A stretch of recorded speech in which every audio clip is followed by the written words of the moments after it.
Good morning, students. In the last class, we have seen what do you mean by non-insurance companies. Okay, that is general insurance companies. They are not similar like LIC. Okay, they are different from LIC. So we have seen in the last class what do you mean by non-life or general life insurance company. How is the organization and management? Then we have seen what is the working function of general insurance. That is, the primary function is to provide protection and to provide certainty and distribution of risk. जैसे कि LIC में कैसा होता है कि it gives a policy or a coverage to your risk, okay, of health, okay, health या अपना life के लिए वो क्या करते हैं, they give a policy coverage. But here in general insurance policy they will give coverage to uncertain incidences, जैसे कि अगर फायर हो, थेफ्ट हो, अगर बोट शिपमेंट मतलब एक जगह से दूसरे कंट्री में जा रहा है तो उसका वो कवरेज करता है. Okay, so this risk are covered by this general life insurance policies. Okay, so here the secondary function is helps in economic growth. It prevents losses, and indirect functions are to promote foreign trade, and it also gives the certain insurance coverage towards the risk which entrepreneurs face. Okay, then the classification of Indian general insurance industry, we have seen public sector and private sector. In public sector there are only four, that is National Insurance Company Limited, Oriental Insurance Company Limited, New India Assurance Company Limited, United India Insurance Company Limited. Okay, in private insurance companies we have seen Apollo DKV Health Insurance Limited, Bajaj Allianz General Insurance Company, then Cholamandalam MS General Insurance Company, Future General Insurance Company Limited, HDFC Go General Insurance Company Limited, ICICI Lombard General Insurance Limited, IFCO Tokyo General Insurance Private Limited, Reliance General Insurance Limited, Royal Sundaram General Insurance Company Limited, Star Health and Allied Insurance, Tata AIG General Insurance Company Limited, Universal Sompo General Insurance Private Limited. So these we have seen in the last class. On today's class we are going to see, give me a minute. In today's class we are going to see post office saving scheme. Okay, so post office saving scheme is also a investment which can be done by a normal person. Okay, so your post office का जो scheme है, okay, it is also known as POSB. Okay, short form of post office saving bank is POSB. Now this POSB took the saving business to district treasuries in 1886. Okay, and that of Presidency Bank in 1986. By 1986 what happened, this POSBs जो है dominated the small saving business. The postal department offered various certificates of different maturities at different period of time. The government क्या किया, also introduced between 1941 to 9 April 1947 the post office defense saving scheme. Okay, now the post office SB जो deposit है, it was a receipt increase from rupees 366 lakhs in 1896 to 9,875 lakhs in 1950. See, you all have seen the increase, how much it has increased. Now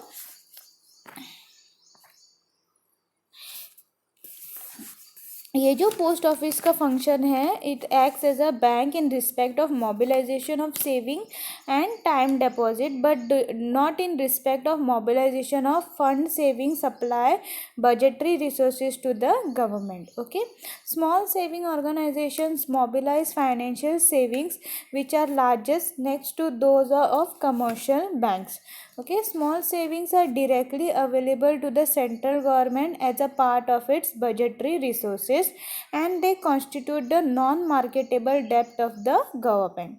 okay, then ये जो है, ये जो savings है हम लोग सेव करते हैं, but they will not supply this to the budgetary resources of the government. Okay, so these are what small saving organization mobilizing financial savings which are at the largest next to those of the commercial bank. commercial bank क्या करते हैं, हमारे जो savings है वो क्या करते हैं, they will whatever savings are there they will provide as a loan to someone else who are in need, or what they will do, they will invest in the market. But post office doesn't do that. Okay, so small savings are directly available to the central government as a part of budgetary resource. Okay, and they are non-marketable debt of the government. You cannot market it. Okay, post office saving जो है these are non-marketable.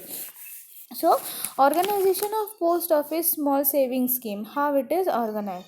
So for the purpose of management, the department of post has a secretary of the government of India. Okay, department of post का secretary कौन होता है, they are appointed by government of India, who is also director general of the department and chairman of the postal service board. Okay, so postal service board का कौन है वो, director general and chairman. Okay, now board has 3 members each. Okay, one each in charge of operation, development and personal. Okay, so 3 department के 3 board members रहते हैं. Okay, so here they have 3 members in the board, one in charge of operation, okay, one in charge of development and one in charge of personnel. Okay, so below the board at the apex there is 19 circles. Okay, each headed by the chief postmaster general. Okay, so there are 19 circle and each will be the head of the department, each head of the circle will be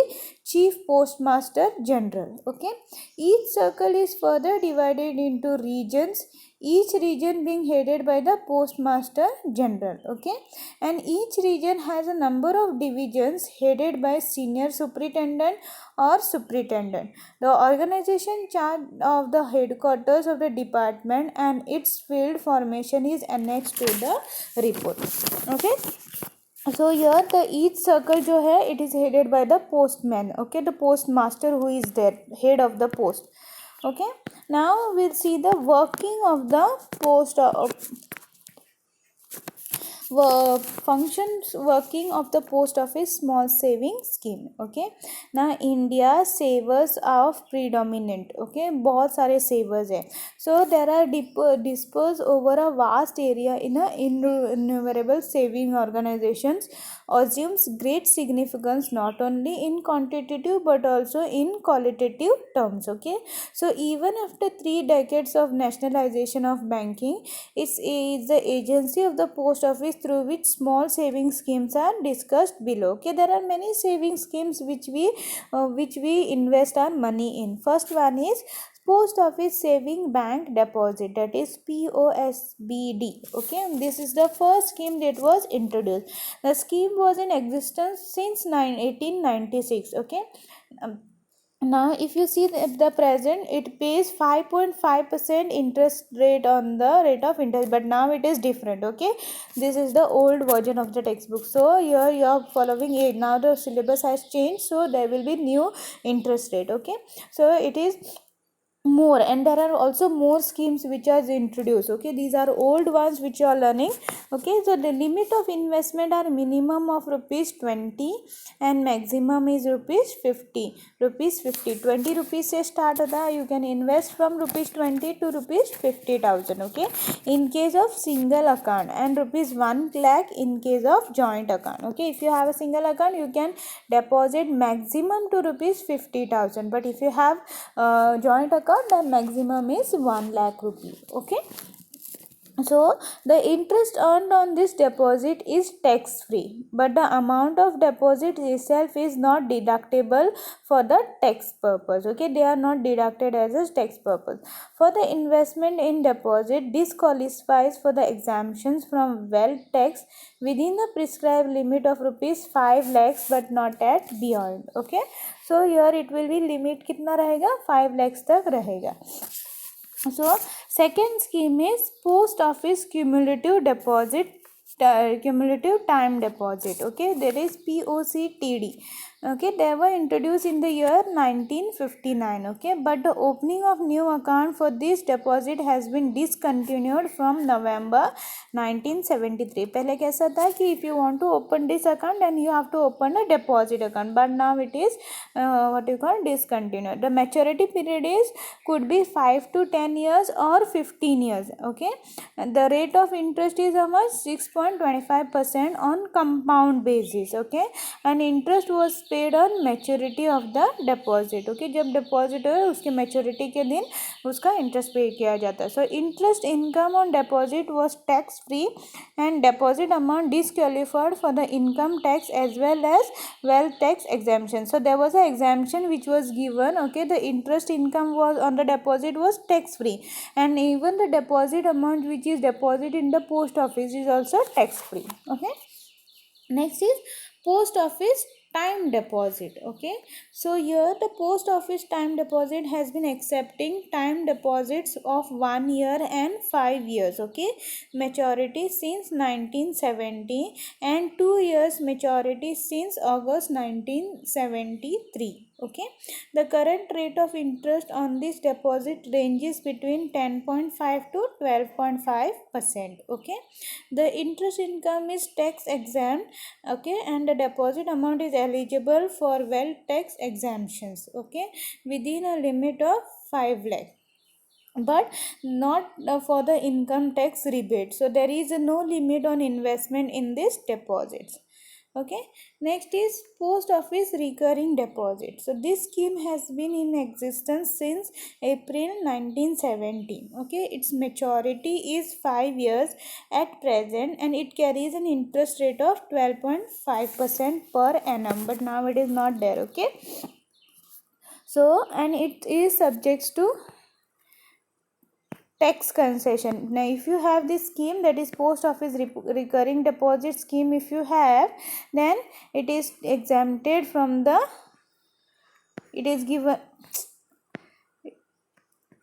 there is a tax concession on this. Okay, and also that is post office time deposit and post office saving bank deposit. Okay, and there is no limit on the amount that will be invested in it. You can invest any amount however you like, there is no limit for that. Okay, next is national savings scheme, that is NCNSCS. Okay, now there are 3 issues of 7 years NCS.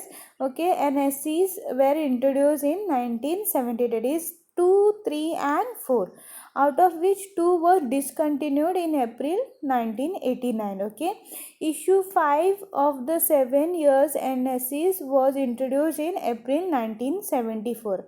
2 6 years NSCs, that is 4 and 7, okay, were introduced in 1981 and 82, but they have been discontinued from April 1989. Okay, another 6-year NSCs, that is 8th one was introduced in May 1989, on which the compound interest rate was 12% is paid, and one can invest unlimited amount in this. Okay, there is no limit for that, and interest income on NSCs is not tax free. Okay, you have to pay the tax, but the amount which is invested, okay, qualifies for the deduction and calculated, and while calculating taxable income. Okay, now whatever amount you invest, suppose you invest 1 lakh rupee and you get an interest of rupees 10,000, so tax 10,000 will be taxable, but 1 lakh won't be taxable. Okay, next is Indira Vikas Patra, that is IVP. Okay, now this was introduced in November 1986. Okay, the IVP is a bearer bond whose value doubles every 51 years, giving a compound rate of how much? 13.43% per annum. Okay, purchase price therefore is half of its face value. So it is not registered instrument, or nor does it carry any name of the buyer or the holder. So it is transferable by mere delivery. You can transfer it to anyone. So there is no limit on investment in this. Okay, but investment is not eligible for any type of tax benefit. You won't get any tax benefit on this. Next is Kisan Vikas Patra, KVP. So it was introduced in the year 1988. Okay, and they have a maturity period of 51.2 years, and interest paid is same as above in the Indira Vikas Patra, that is 13.43%. Okay, and there is no limit on investment in them, but the investment does not enjoy any tax benefit. So there is no tax benefit for this. Okay. Next is National Saving Scheme, that is NSS. Okay, so it was introduced in the year 1987. It offers an interest rate of 11% per annum. Okay, the maximum amount of investment is rupees 40,000, and 100% of the amount of the deposit in the year is eligible for deduction from the income of the depositors from income tax purpose. Okay, similarly, the total amount including interest withdrawn is given here is considered as a additions to the income of the depositor during the year of withdrawal. Okay, next is Post Office Monthly Income Scheme. Now this is fixed deposit scheme, was introduced in August 1987. Okay, and its maturity period is 6 years. Interest rate is 12% per annum, and interest is payable every month. Okay, minimum investment कितना है 5,000, and maximum investment is 2 lakh for single account, and if you have a joint account you have a 4 lakh investment. Okay, interest income eligible for tax rebate. You can have a tax rebate if you get a interest. Okay, the bonus of 10% on deposit is payable at the end of the 6 years after when the deposit matures. Okay, so you will get a bonus of 10% on your deposit.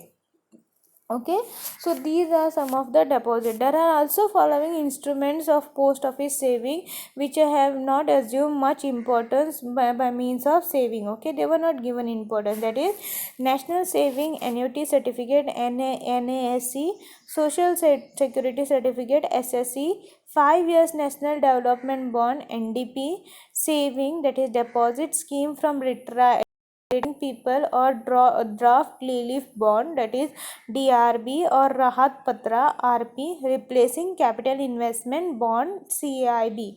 Okay, Rahat Patra was replaced as C capital investment bond. Okay, it goes without saying that not all these instruments are equally popular in the investment.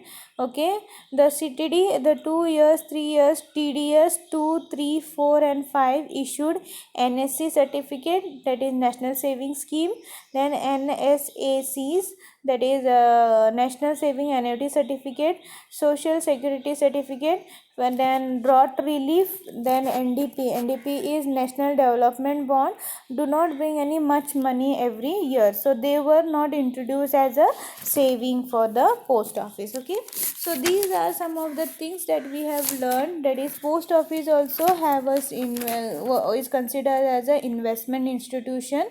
Okay, so here they mobilize what? They mobilize small savings of the people as a, and this will go directly to the central government. So they are not marketable. Okay, and various schemes we have seen. The schemes are Post Office Saving Bank Deposit, Post Office Cumulative Time Deposit, Post Office Time Deposit, then Post Office Recurring Deposit, National Saving Certificate, Indira Vikas Patra, Kisan Vikas Patra, National Saving Scheme, Post Office Monthly Income Scheme. Okay, so these things we have learned, and also there are some instruments which were not able to bring so much money in the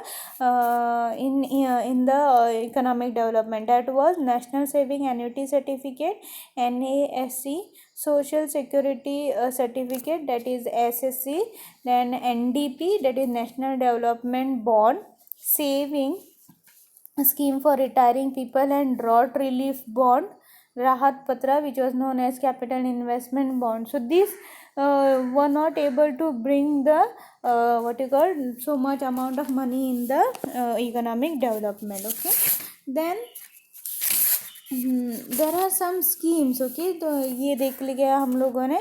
then progress. Okay, how much progress the post office deposit has done. So out of the total deposit, post office saving bank deposit has a major share because everybody has a trust on post office, but these shares were declined over the years. So it was 83% in 1970-71, 57% in 1988-89, 50% in 1995-96, 24% in 2002-3. Okay, so this was the progress. So these are the things we have learned in today's class. In the next class we will see provident fund.